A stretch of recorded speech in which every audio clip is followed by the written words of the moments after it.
Hello friends, இன்றைக்கி நம்ம பார்க்க போகிறது பிளாசம் கேம்பஸ் என்ற கொரியன் பிஎல்லோட செகண்ட் எபிசோட். வாங்க எபிசோட்குள்ளே போகலாம். லைப்ரரிக்கு வந்த சான் மிஞ்சையை பார்த்து ஸ்டக் ஆகிட்டு போகலாமா வேணாமான்னு யோசிச்சுட்டு சரி போவோம் என்னப்ப அப்படின்னு சொல்லிட்டு பொறுமையாக நவுந்து போயிட்டுருக்கான். அங்கே நம்ம மிஞ்சை சீரியஸாக ஒர்க் பண்ணிகிட்ருக்கான். டாஸ்க் முடிஞ்ச பிறகு அப்பாடே முடிஞ்சிச்சுன்னு ரிலீஃபாக சிரிச்சிட்ருக்கான். அதை பார்த்த சான் இங்கே சிரிச்சிட்ருக்கான். சானும் நல்ல மூட்டில் தான் இருக்கான். மிஞ்சை கிட்டக்க போகலாம் அப்படின்னு சொல்லிட்டு பொறுமையாக போயிட்டு ஹலோ ஃப்ரெண்ட் அப்படின்னு மிஞ்சை கிட்ட சொல்கிறான். மிஞ்சையும் வந்துட்டான் பாரு தொல்லை கொடுக்க அப்படின்னு நினச்சிக்கிட்டேன் ரொம்ப ஃபார்மலாக வெல்கம் பண்ணுவான். உடனே சான் கோச்சுக்கிட்ட என்ன நீ நான் உன்னோட ஃப்ரெண்டு தானே, எப்படி நீ என்கிட்ட ஃபார்மலாக பேசலாம், கேஷுவலாக பேசு சரியா ஃப்ரெண்ட் அப்படின்னு சொல்லிட்டு கத்திட்டு இருப்பான். மிஞ்சைக்கு பக்கத்தில் உள்ளவங்க காதில் ஏதாவது விழுந்துருமோ அப்படின்ட்டு யோசிச்சுக்கிட்டே சரி ஓகே அப்படின்ற மாதிரி சொல்லுவோம். அவங்க ரெண்டு பேரும் இப்போ தான் ஃப்ளோவாக பேசிகிட்டு இருந்தாங்க. அந்த நேரமாக பார்த்து இந்த ஜூனியர் பையன் வந்துட்டு என்ன சீனியர் எப்படி இருக்கீங்க, நான் ஒரு புக்கு வாங்க வந்தேன், அந்த புக்கு எனக்கு தெரியல எங்கே இருக்குன்னு கொஞ்சம் சொல்லுங்களேன் அப்படின்ற மாதிரி கேட்குறான். சரி கொஞ்ச நாள் இரு அப்படின்னு சொல்லிட்டு அவனும் சர்ச் பண்ணிகிட்டு இருக்கான். அந்த நேரம் பார்த்து இங்கே சானுக்கு பயங்கர கடுப்பு. ஏன்னா அவனோட ஸ்வீட் மூமெண்ட் இவன் கெடுத்துட்டான்ல, உனக்கு மேனர்ஸே தெரியாதா, நான் தானே அங்கே ஃபஸ்ட்டு நின்றுட்டு இருந்தேன், எப்படி நீ என்னை தள்ளி விட்டுட்டு அங்கே போய் நிற்கலாம் அப்படின்னு கேட்டுட்ருக்கான். உடனே இந்த ஜூனியர் பையன் நீங்கள் புக்கு வாங்க வந்த மாதிரி தெரியல, நீங்கள் ரெண்டு பேரும் பேசிகிட்டு இருந்தீங்க, அதனால தான் நான் வந்து புக்கு வாங்க வந்தேன், எனக்கு இங்கே வேலை இருக்குது அப்படின்ற மாதிரி சொன்ன பிறகு சானோ நானும் இங்கே புக்கு தான் வாங்க வந்தேன், உனக்கு என்ன தெரியும் அப்படின்ற மாதிரி கத்திட்டு இருக்கான். மிஞ்சைக்கு ரெண்டு பேரும் சண்டை போடுறத பார்த்து நிறுத்துங்க, நீங்கள் உண்மையிலே லைப்ரரிக்கு புக்கு தான் வாங்க வந்தீங்கன்னா இருங்க, இல்லைன்னா சண்டை போடுறீங்கன்னா வெளில போயிடுங்க அப்படின்னு சொல்லிடுறான். உடனே சானால் எதுவும் பேச முடியல. சான் படிக்க ஓரமாக திரும்பி நின்றுடுறான். ஜூனியர் பையனும் புக்கை வாங்கிட்டு போயிடுறான். எப்படா இடங்காலியாகவும் நம்ம போய் நிற்கலான்னு சொல்லிட்டு இங்கே சானும் அவன் போன பிறகு சிரிச்சுக்கிட்டே வந்து நிற்கிறான். அதை பார்த்த மிஞ்சே ஆட்டோமேட்டிக்காக சிரிக்க ஆரம்பிச்சிடறான். நான் ஃபர்ஸ்ட் எபிசோட்லேயே சொல்லியிருந்தேன் சானோட சைல்டிஷ் பிஹேவியர்லாம் மிஞ்சேக்கு பிடிக்கும், அதனால சரிவா என் பக்கத்தில் வந்து உட்கார அப்படின்ற மாதிரி லைப்ரரி கவுண்டர் பக்கத்துலேயே அவனை உட்கார வச்சார். மிஞ்சேக்கு லைப்ரரி ஒர்க்லாம் முடிஞ்சிருச்சு, ஆனால் அசைன்மெண்ட் ஒர்க் இருக்குன்றனால லைப்ரரியிலே உட்காந்து பண்ணிகிட்டு இருக்கான். பக்கத்தில் எப்போதும் போல் சான் தொல்லை பண்ணிகிட்டு இருக்கான். எப்போ தான் இந்த பிஸி பீரியட் முடியும், நம்ம ரெண்டு பேரும் வெளில போய் ஹேங் அவுட் பண்ணலாம், வா வெளில போய் ஏதாவது சாப்பிட்லாம் அப்படின்னு சொல்லிட்டு கூப்பிட்டுட்டே இருக்கான். மிஞ்சேக்கு ஒரு கட்டத்தில் தாங்க முடியாமல் நான் இங்கே ஒர்க் பண்ணிட்டு இருக்கேன்ல ஏன் தொந்தரவு பண்ணிட்டு இருக்கா அப்படின்னு சொல்லிட்டு கத்திடுறான். சான் உடனே என்னோட ஃபீலிங்ஸ் ஹர்ட் ஆயிடுச்சு, ஃப்ரெண்ட்ஸ்னா சேட் பண்ணக்கூட கூடாதா என்ன அப்படின்னு சொல்லிட்டு கேட்குறான். எங்கள் மிஞ்சேவும் ஓஹோ நீ பேடாக ஃபீல் பண்ணுறியா நான் உன்கிட்ட கத்திட்டேன்னு சொல்லிட்டு, ஆனால் உன்னோட ஃப்ரெண்ட் இவ்வளோ கஷ்டப்பட்டு அசைன்மெண்ட்க்கு ஒர்க் பண்ணிட்டு இருக்கா, ஆனால் நீ ஒரு ஹெல்ப் கூட பண்ணாமல் தொந்தரவு பண்ணிட்டு இருக்க அப்படின்னு சொல்லிட்டு கேட்ட பிறகு தான் சான் வாயை மூடிட்டு நான் கம்முன்னே உட்காந்துடுறேன் அப்படின்னு சொல்லிட்டு அவன் பட்டுக்கே அவன் வேலையை பண்ணிட்டு இருக்கான். இவங்க ரெண்டு பேரும் ஜாலியாக பேசிட்டு இருக்கிறத பார்த்து அந்த ஜூனியர் பையனோட ஃபேஷியல் எக்ஸ்பிரஷன் மாறுது. அந்த இடத்துலேருந்து அவன் போயிடுறான். ஈவினிங்கும் லைப்ரரி கவுண்டரில் ரெண்டு பேருமே உட்காந்துருக்காங்க.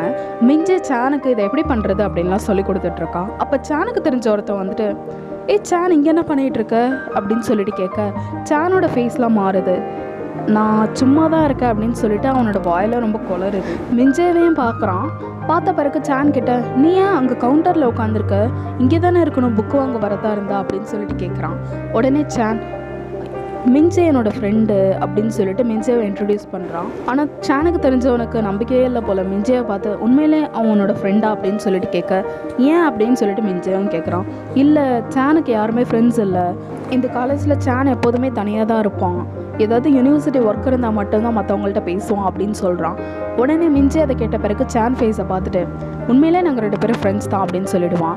அவனுக்கு தெரிஞ்சவனும் சரி ஓகே நான் போயிட்டு வரேன் அப்படின்னு சொல்லிட்டு போன பிறகு தான் சான் மூஞ்சில் சிரிப்பு வருது. அடுத்த சீனில் மிஞ்சேவோட ஜூனியர் மிஞ்சேவும் சானும் லைப்ரரியில் ரொம்ப க்ளோஸாக இருக்கிறத யோசிச்சு பார்த்துட்டு இருக்கான். ஏன்னு தெரியல, இவனுக்கு மிஞ்சேவை பிடிச்சிருக்கா என்னன்னு தெரியல. உங்கள் கூட தான் நானும் எபிசோட் பார்த்துட்டு இருக்கேன். நெக்ஸ்ட் டே மார்னிங் மிஞ்சே லைப்ரரியில் ஒர்க் பண்ணிட்டு இருக்கப்ப சான் வந்து பயமுடுத்துறான். சரிவா நான் உனக்கு ஹெல்ப் பண்ணுறேன் அப்படின்னு சொல்லிட்டு அந்த ட்ராலியும் தள்ளி விட்டுட்டு உட்காந்துருக்கான். அந்த புக் கவுண்டர்லேயும் உட்காந்துட்டு மிஞ்சே கூட ரொம்ப கிளிஞ்சியாக பிஹேவ் பண்ணிட்டு இருக்கான். அது மட்டும் இல்லாமல் மிஞ்சே அங்கேயும் இங்கேயும் டச் பண்ணிட்டு இருக்கனால மிஞ்சே கம்மனரு அப்படின்னு சொல்ல அவன் உடனே கொஞ்சம் சோகமான பப்பி மாதிரி சாரி அப்படின்னு கேட்டுட்டு இருக்கான். இதுவே அவங்க ரெண்டு பேருக்குமே டெய்லி ரொட்டீனாக மாறுது. டெய்லி லைப்ரரிக்கு சான் வந்து மிஞ்சேக்கு ஹெல்ப் பண்ணிகிட்டு இருக்கான். ஹெல்ப் பண்ணிவிட்டு ரொம்ப பெருமையாக வேற பார்த்தியா ஹைட்டாக வச்சுருக்கவங்கள ஃப்ரெண்டாக வச்சுருக்கிறனால எவ்வளோ பெரிய யூஸ் இருக்கும் உனக்கு அப்படின்னு சொல்லிட்டு இருக்கான். சான் புக்ஸை ஒழுங்காக வைக்காதனால எப்போதும் போல் மிஞ்சே சானை திட்டிட்டு தான் இருக்கான். அப்போ சான் வந்துட்டு நீ ஹாப்பியாக இருக்கனா ஏன் அதை எக்ஸ்ப்ரெஸ் பண்ணிக்க மாட்ற அப்படின்னு சொல்லிட்டு கேட்குறான். சரி நான் உன்கிட்ட ஒரு கொஷின் கேட்கவா, உனக்கு உண்மையிலே யாரும் ஃப்ரெண்ட்ஸ் இல்லையா என்னை தவிர அப்படின்னு சொல்லிட்டு கேட்க சான் உடனே ஆமாம் எனக்கு ஒரு ஃப்ரெண்ட் இருந்தாலே போதும், உண்மையான ஃப்ரெண்ட் இருந்தால் போதும் அப்படின்னு சொல்லிட்டு இருக்கான். மிஞ்சேவும் இது ஸ்ட்ரேஞ்சாக இல்லை, உனக்கு ஃப்ரெண்ட்ஸே இல்லை, ஆனால் நீ வந்து யூனிவர்சிட்டியில் படிச்சுட்ருக்க தனியாக சுற்றிட்டு இருக்கனா ரொம்ப வியர்டாக இருக்குது அப்படின்னு சொல்லி கேட்க அதுக்கு சான்ஸ் சிரிச்சுக்கிட்டே ஏன் வியர்டாக இருக்க போது, அவ்வளோ வியர்டாவாக இருக்குது அப்படின்னு சொல்லிட்டு ரொம்ப இன்னசென்ட்டாக சிரிச்சிட்டு இருக்கான். ஆனால் உனக்கும் தானே ஃப்ரெண்ட்ஸ் இல்லை அப்படின்னு சொல்லிட்டு கேட்ட பிறகு மிஞ்சே அதுக்கு சிரிச்சுக்கிட்டு, நான் வேணும்ட்டு தான் ஃப்ரெண்ட்ஸ் மேக் பண்ணாமல் இருக்கேன், ஏன்னா எனக்கு ஃப்ரெண்ட்ஸே ரொம்ப காஸ்ட்லியாக தெரியுறாங்க அப்படின்னு சொல்கிறான்.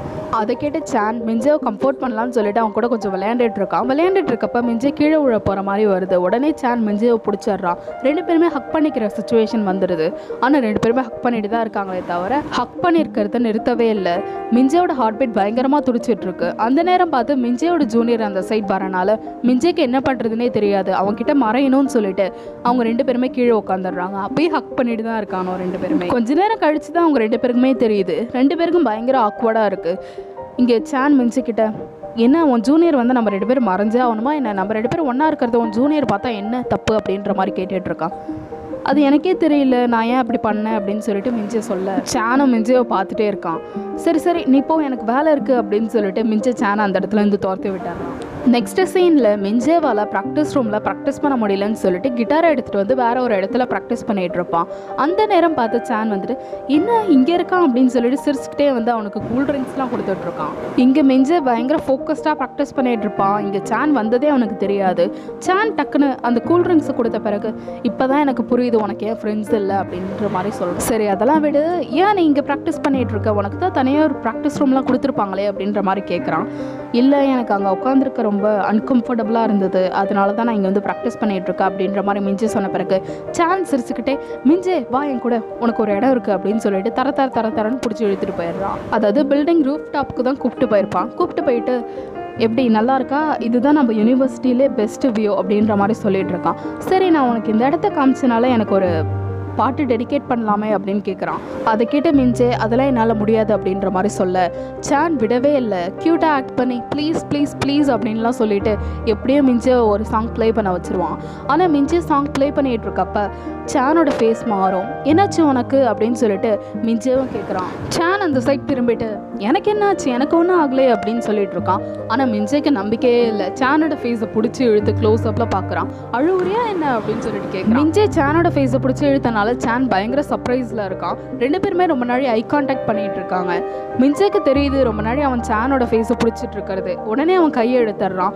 ஆனால் சான் விடாமல் மிஞ்சேவோட கையை பிடிச்சிட்டு உட்காந்துருக்கான். சான் மிஞ்சேவோட கையை பிடிச்சிட்டு இருக்கிறது மட்டும் இல்லாமல் மிஞ்சேவோட ஃபேஸை ரொம்ப க்ளோஸ் அப்பில் பார்த்துட்டு இருப்பான். அவனுக்கு என்னாச்சுன்னே தெரியல, ஸ்ட்ரைட்டாக மிஞ்சேவை கிஸ் பண்ணிடுவான். ரெண்டு பேரும் கிஸ் பண்ணி முடிச்ச பிறகு ரெண்டு பேருக்குமே ஆக்வர்டாக இருக்குது. மிஞ்சேக்கு இதை பற்றி கேட்கலாமா வேணாமான்னு சொல்லிட்டு யோசிச்சுட்டு இருக்கான். அந்த நேரம் மிஞ்சேவோட ஜூனியர் வந்துட்டு, சீனியர் இங்கே என்ன பண்ணிட்டு இருக்கீங்க, உங்களுக்கு தெரியுமா இந்த இடத்துல தான் நான் வந்து ப்ராக்டிஸ் பண்ணுவேன் அப்படின்னு சொல்லிட்டு இருக்கான். மிஞ்சேவும் நார்மலாக அவனோட ஜூனியர் கிட்ட பேசிட்டு லைட்டாக ஸ்மைல் பண்ணிட்டு இருக்கான். உடனே அந்த பையன் ஜூனியர் வந்துட்டு, எப்போதான் எனக்கு கிட்டார் சொல்ல தர போறீங்க, நான் உங்கள்கிட்ட அடிக்கடி கேட்டுட்டு இருக்கேன், ஆனால் நீங்கள் சொல்லி தர மாட்டீங்க அப்படின்னு சொல்லிட்டு கேட்க மிஞ்சேவும், சாரி ஆனால் இப்போதைக்கு எனக்கு ஒரு சீரியஸான விஷயம் இருக்குது, இவன்கிட்ட நான் ஒரு விஷயத்தை பற்றி பேசிகிட்டு இருக்கேன், நீ கொஞ்சம் அப்படின்னு சொன்ன பிறகு அந்த ஜூனியர் பையனும், இப்போ நான் இந்த இடத்துலேருந்து போகணும் அதானே உங்களுக்கு, சரி நான் போகிறேன் அப்படின்னு சொல்லிட்டு அவனும் போயிடுவான். மிஞ்சேவும் அந்த ஜூனியர் பையன் போயிட்டானா அப்படின்னு சொல்லிட்டு செக் பண்ணிவிட்டு சான் கிட்ட வந்து, இப்போ எனக்கு கிஸ் பண்ணி அதுக்கு என்ன அர்த்தம், ஏன் இப்படி பண்ண அப்படின்னு சொல்லிட்டு கத்திட்டு இருக்கான். ஆனால் சான் அதெல்லாம் கண்டுக்காமல் ரொம்ப ஆக்வர்டாக சிரிச்சுட்டு, ஓ ஃப்ரெண்ட்ஸ் இருக்கிறது ரொம்ப நல்லா இருக்குது அப்படின்னு சொல்லிட்டு இந்த இடத்தெல்லாம் சுற்றி பார்த்துட்டு இருப்பான். ஒன்றுமே நடக்காத மாதிரி, சரி டைம் ஆகிடுச்சு நம்ம போகலாம் மிஞ்சே அப்படின்னு சொல்லிட்டு சான் கூப்பிட, இங்கே மிஞ்சேக்கு ரொம்ப கன்ஃபியூஷனாக இருக்குது, என்னாச்சு இப்போ நமக்கு, ஏன் இப்படி எனக்கு ஒன்றுமே புரியல அப்படின்னு சொல்லிட்டு அவனும் போவான். அடுத்த சீனில் தான் காமிக்கிறாங்க, சான் அந்த இடத்துலேருந்து அந்த டோர்கிட்ட வந்து மறைஞ்சிட்டு அவனோட லிப்ஸை டச் பண்ணி பார்த்துட்டு இருக்கான். அடுத்த சீனில் எப்போதும் போல் இந்த ஜூனியர் பையன் மிஞ்சே சான் ரெண்டு பேரும் அந்த ரூஃப் டாப்பில் உட்காந்து பேசிட்டு இருக்கிறத யோசிச்சு பார்த்துட்டு இருக்கான்.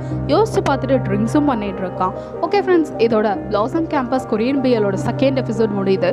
உங்களுக்கு நாளைக்கு நான் அடுத்த எபிசோட் அப்லோட் பண்ணுறேன். அதுவரை என் சேனலை சப்ஸ்கிரைப் பண்ணுங்கள், சப்போர்ட் பண்ணுங்கள். தேங்க்யூ ஃபார் வாட்சிங் திஸ் வீடியோ.